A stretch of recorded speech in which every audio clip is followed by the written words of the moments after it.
Hi friends, నమస్తే. Welcome to Tiana's kitchen Telugu. ఈరోజు recipe చాలా సింపుల్గా చాలా టేస్ట్గా ఉండే ఉల్లిపాయ మునక్కాయ కూర తయారు చేసే విధానం షేర్ చేస్తున్నాను. ఇదే విధంగా తప్పకుండా ట్రై చేయండి, చాలా టేస్ట్గా ఉంటుంది. ఇప్పటి వరకు కూడా మన ఛానల్ని సబ్స్క్రైబ్ చేయని వాళ్ళు ప్లీజ్ సబ్స్క్రైబ్ చేసుకోండి, లైక్ చేయండి, వీడియో నలుగురికి షేర్ చేయండి.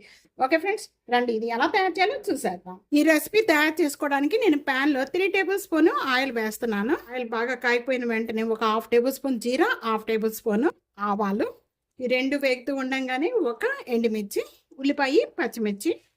ఉల్లిపాయ వేగుతూ ఉండగానే కొద్దిగా కరివేపాకు. ఉల్లిపాయ తొందరగా మగ్గిపోవడానికి టేస్ట్ సరిపడా సాల్ట్ వేస్తున్నాను. సాల్ట్ వేయటం వల్ల తొందరగా మగ్గిపోతుందండి ఉల్లిపాయ విధంగా కలర్ చేంజ్ అయిపోయిన వెంటనే 1 table spoon ginger garlic paste. దీనిలో కూడా పచ్చి స్మెల్ పోయేంత వరకు కూడా బాగా వేయించుకోవాలి. జింజర్ గార్లిక్ పేస్ట్ బాగా వేగిపోయిన వెంటనే ఇలా మీడియం సైజు కట్ చేసుకున్న మునక్కాడ వేస్తున్నాను. ఒక 1/2 టేబుల్ స్పూన్ పసుపు, 1 టేబుల్ స్పూను కారం. ఇలా అంతా కలుపుకున్న వెంటనే కూడా మూత పెట్టేసేసుకొని మీడియం ఫ్లేమ్లో 2 మినిట్స్ మగ్గించేసుకోవాలి. ఇంకా బాగా మగ్గిపోయిన వెంటనే ఇప్పుడు ఓపెన్ చేద్దాం. ఈ విధంగా బాగా మగ్గిపోయిన వెంటనే కూడా ఇప్పుడు మనం వాటర్ యాడ్ చేసుకుందామండి. వాటర్ అనేది ముక్కలు మునిగేంత వరకు కూడా వాటర్ యాడ్ చేసేసుకొని కూడా మూత పెట్టేసేసుకొని హై ఫ్లేమ్లో పెట్టేసి మగ్గించేసుకోండి. మధ్య మధ్యలో మూత ఓపెన్ చేసి కలుపుకుంటూ ఉండాలండి.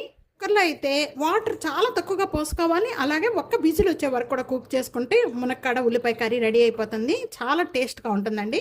మధ్యలో మూత ఓపెన్ చేసి కలుపుకుంటూ ఉండాలి. ఇంకొద్దిగా వాటర్ ఉంది, ఈ వాటర్ కూడా మగ్గిపోయి ఆయిల్ అంతా కూడా సపరేట్ అయ్యేంత వరకు కూడా మగ్గించేసుకోవాలి. 4 మినిట్స్ అయిపోయాక ఇప్పుడు ఓపెన్ చేద్దామండి. గ్రేవీ అంతా కూడా చక్కగా చిక్కపడిపోయి పైనంతా కూడా ఆయిల్ సపరేట్ అయిపోయింది. మునక్కాయ కూడా బాగా ఉడిపోయిందండి. చూస్తున్నారు కదా. స్టవ్ ఆన్ చేసేద్దాం. చాలా సింపుల్గా చాలా టేస్ట్గా ఉండే ఉల్లిపాయ మునక్కాయ కర్రీ రెడీ అయిపోయింది. చూసారుగా. దించే ముందు కొద్దిగా మనం కొత్తిమీర చిన్న చిన్న పీసెస్గా కట్ చేస్తాం. కొత్తిమీర వేసేసుకొని ఇంకా సర్వింగ్ ప్లేట్లో తీసేసుకుందాం. ఈ రెసిపీ ఇదే విధంగా తప్పకుండా ట్రై చేసి మీకు ఎలా ఉందనేది కామెంట్స్లో తెలియజేయండి. వీడియో 4కి షేర్ చేయండి. టియానాస్ కిచెన్ సబ్స్క్రైబ్ చేసుకోవడం అస్సలు మర్చిపోద్దు friends. Thank you for watching.